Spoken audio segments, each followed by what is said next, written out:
Buenas tardes, vamos entonces a realizar el día de hoy la entrevista. Hoy nos acompaña la docente Andrea Bocanegra. Andrea, ¿te puedes por favor hacer una pequeña presentación respecto a lo que estudiaste, actualmente dónde laboras? Si nos puedes contar un poco, por favor.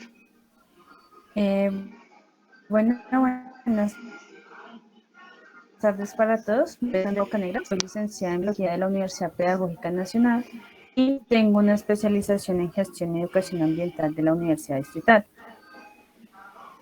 Muy bien. Entonces Llevo ejerciendo como docente 6 años, ya 6 años. Dale. muy bien. Bueno, vamos a empezar entonces con el tema curricular. Las preguntas exactamente. ¿Consideras que debieron realizarse modificaciones en las asignaturas dentro de la malla curricular debido a la pandemia?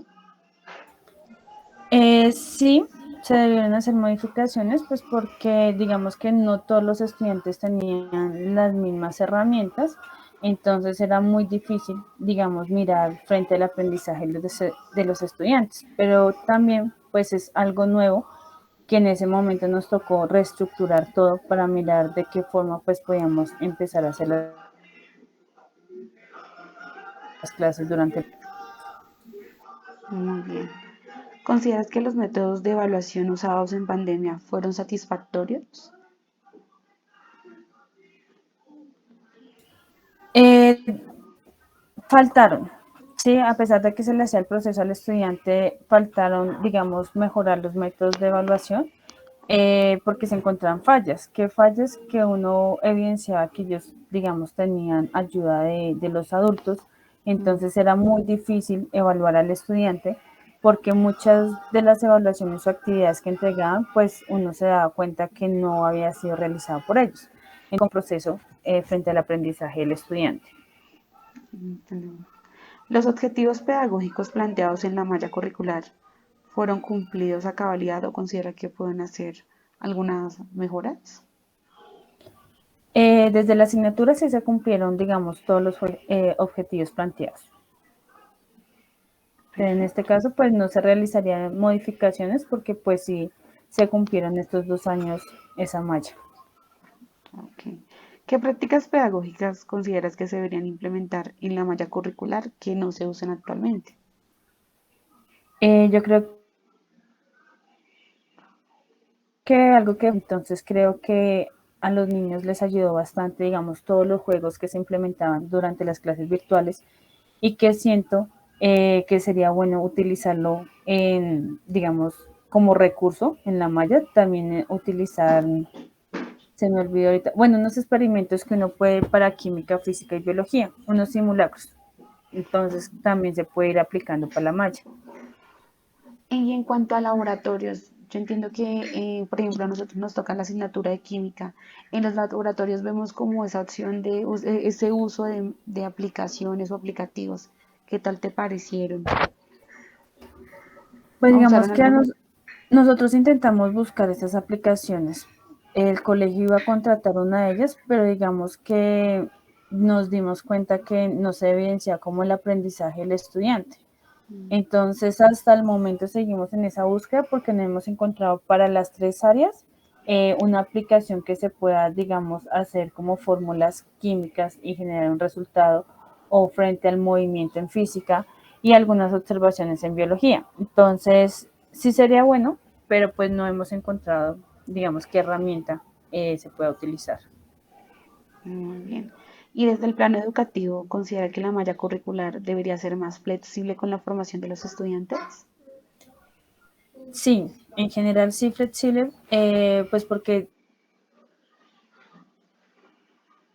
digamos que todos son un mundo diferente, cada quien tiene pues habilidades y sería bueno que digamos se fortaleciera esas habilidades y no que se le, digamos que se le imponga al estudiante ver todas esas asignaturas, sino más bien recibir una educación diferente como en otros países que trata de reforzar esas habilidades que se encuentran en cada estudiante. Perfecto. Entonces, aquí, entonces, con la etapa de didáctica, en esta fase tenemos, primera pregunta, si tuviera la edad de sus estudiantes, ¿Considera que podría entender lo que está por enseñar en el aula o en su efecto desde la virtualidad del día de hoy? Considero que como estudiante, si tuviera la edad de ellos, desde el aula sí percibo un aprendizaje, pero desde la virtualidad no. Digamos que hay muchos procesos o prácticas que uno realiza desde el área y serían muy difíciles, digamos, desde la virtualidad. Entonces me quedo más desde el aula. Muy bien. ¿Qué tipo de preguntas predominan o son las que más generan los estudiantes en clases? ¿Las preguntas cerradas o las preguntas abiertas? ¿Y considera que desde la pandemia su participación en clases es moderada? Pues ellos hacen más preguntas abiertas. Desde la virtualidad no se, o sea, no se evidencia tanta participación como si en la presencialidad. Y ellos tratan mucho temas que pasan actualmente. Entonces uno trata de relacionarlas mucho. Por ejemplo, cuando uno va a hablar de célula, de relacionarlas, por ejemplo, con el virus y cómo actúa desde el cuerpo o cuando uno ve un sistema. Entonces yo trato de siempre tratar de relacionar lo que está pasando actualmente con la clase, pues para que ellos vean que lo que están aprendiendo, pues si lo pueden aplicar a la vida cotidiana. Muy bien. Procura explicar los temas de la asignatura de la misma manera siempre, es decir, en todas las asignaturas o cada año, o buscas nuevas metodologías o recursos de didácticas del aprendizaje. Digamos que uno realiza pues la malla, que es de acuerdo a los temas y cómo se va a organizar las clases. Entonces, durante estos 6 años he tenido los mismos niveles, pero sí trato de siempre estarlas cambiando. Entonces, buscar artículos nuevos, mirar qué videos hay o qué juegos para poder implementar con ellos. Y también está revisando como información del país como a nivel mundial para que vean que hay más información de lo que se está trabajando, de lo Vale, que utilizo. perfecto. ¿Qué herramientas tecnológicas aprendiste a usar en pandemia que antes no conocías? Yo creo que herramientas como Kahoot, utilizamos también Meet, eh, bueno, hay sopa de letras, hay ahorita Word, bueno, varios juegos, digamos, en línea. Entonces, a ellos les gustaba porque pues tenían puntajes, siempre estaban compitiendo y les generaba pues digamos que fuera la clase diferente a lo que era pues presencial. Perfecto. ¿Consideras que desde la virtualidad se puede fomentar la curiosidad de los estudiantes por las ciencias naturales? Cierta parte sí. Digamos, pongo otro ejemplo que nosotros estamos viendo taxonomía y se podía ir, por ejemplo, a museos virtuales. Entonces fuimos a dos museos, uno a un zoológico y también fuimos a uno de historia natural. Entonces el aprendizaje virtual fue bonito porque eran espacios que ellos no conocían, ver un zoológico y ver en vivo cómo se movían pues los animales. Digamos que en esa parte pues también ayuda a fomentar lo que es las ciencias naturales. Muy bien. Pero no, está mejor. Muy bien. Continuamos entonces con la etapa de pedagogía. Primera pregunta, procura evaluar lo aprendido por sus estudiantes en sus clases, enfocándose más en el proceso o en el resultado. Me enfoco en los dos. ¿Sí? Digamos que uno lleva un proceso y de acuerdo a ese proceso pues uno puede tomar decisiones, mirar si uno debe con el estudiante pues reforzar algún saber y Ujú. así mejorar pues los resultados finales que serían pues en las evaluaciones que uno hace constantemente. Muy bien. ¿Cuál fue su principal estrategia para que sus estudiantes pudieran comprender su asignatura de manera virtual en pandemia? Eh, en este caso buscar digamos actividades virtuales, juegos.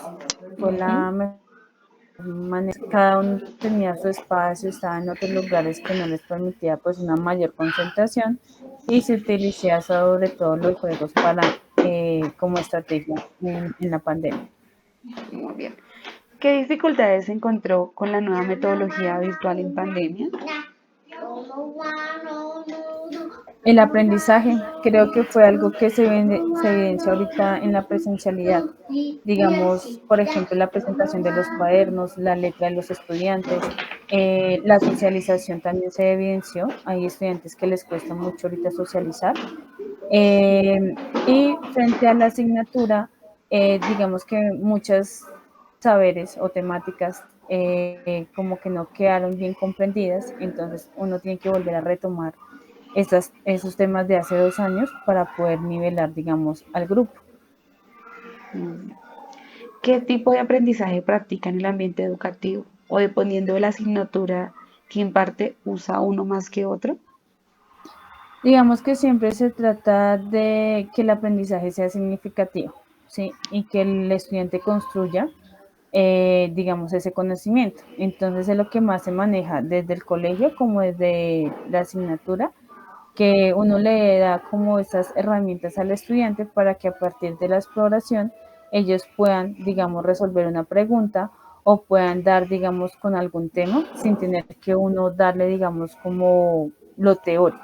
¿Sí? Entonces se trata mucho de que el estudiante explore y pueda llegar, digamos, a ese resultado. ¿Cómo mantiene su propio desarrollo profesional?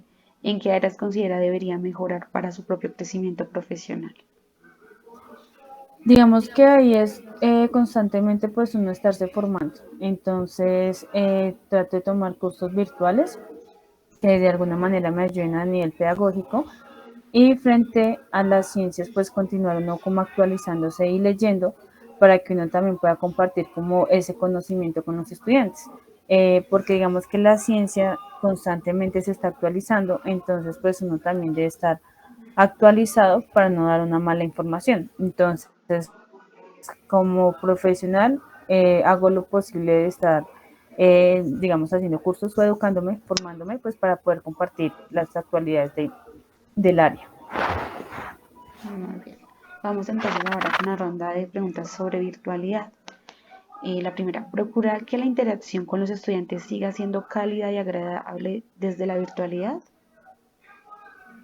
Pues digamos que ahorita ya todos están en la presencialidad, no se maneja virtualidad, pero en ese momento sí era difícil porque pues había estudiantes que apagaban la cámara, que no respondían. Entonces, pues uno constantemente sí le tocaba pues estar llamando para verificar que estuviera el estudiante y colocar actividades, digamos, en las que ellos pudieran jugar y así interactuar como grupo o generar videollamadas diferentes para que ellos trabajaran en grupo y uno después visitar esas videollamadas para ver cómo iba el grupo. También se generaba, digamos, documentos en línea para que como grupo empezara entre ellos a organizar esos documentos en línea. Entonces fueron, digamos, esas estrategias que se utilizó para que ellos lograran pues interactuar. Y también se hacía reuniones en dirección de curso para que se pudiera compartir, digamos, virtual algún alimento, ver alguna película, hacer algún baile. Entonces fueron esas estrategias que se implementaron desde la virtualidad. Muy bien. ¿Percibe que la concentración de los estudiantes se ha visto afectada o tal vez ha mejorado desde que iniciaron las clases virtuales? Desmejoró, ¿listo? Ahorita ellos que están en la presencialidad se les dificulta mucho concentrarse. Y algo que también se nota es el uso y la dependencia del celular. Entonces es muy difícil que un estudiante deje el celular porque ya se volvió muy dependiente de él. Entonces sí se dan cuenta que se les dificulta mucho concentrarse a partir de como una causa de esa virtualidad. ¿Considera que ha mejorado como docente al hacer uso de las alternativas tecnológicas que le rodean? Sí, digamos que eso fue un reto porque pues uno no estaba acostumbrado a utilizar todas esas herramientas digitales. Entonces, el saber que empezamos una pandemia, que no sabíamos cómo organizarnos y tratar de buscar, digamos, actividades que uno puede hacer a nivel virtual, creo que pues a la mayoría de docentes fue un reto y que es un reto que uno intenta todavía mantener porque uno sabe que les funcionó, digamos, a la mayoría de estudiantes como esas actividades virtuales. ¿Se ha visto en la necesidad de tomar algún curso virtual para complementar el uso de alguna herramienta o plataforma tecnológica en pandemia? En este momento no, digamos que pues uno tenía capacitaciones dentro de la institución y pues los Ujú. profes, digamos, de informática eran los encargados de decirnos, por ejemplo, cómo se trabajaba Classroom, por ejemplo, y cómo se realizan los tablones, las publicaciones. Entonces, en ese caso no tomé ninguno, pero sí fue la institución que nos permitió. Muy bien. ¿Considera que el uso de las nuevas tecnologías pueden restar mérito a la labor del docente? Espérame, amor, ya va. Mirando a nivel, o sea, como algo hacia el futuro, sí. Siento que más adelante la tecnología quitará el rol como docente, a pesar de que, digamos, esa tecnología no va a tener esos valores o esa calidad humana que sí la tiene uno con los estudiantes. Pero digamos que es como que el proyecto que se ve a futuro, de que una máquina sea el que enseñe y deje de ser una persona, pero creo que pues se pierde esa calidad, ese valor y quien está pendiente de todos los procesos, no solamente académico y convivencial, sino también personal del estudiante. Entonces creo que sí que está quitando un poco de mérito pues al docente, a pesar de que también algunas cosas le facilita el rol como docente. Muy bien. Profe Andrea, muchísimas gracias por el espacio que nos diste el día de hoy, por el espacio, por las respuestas, por la información que nos brindas. Muchísimas gracias. Dale, a ustedes y que tengan pues excelente día. Gracias.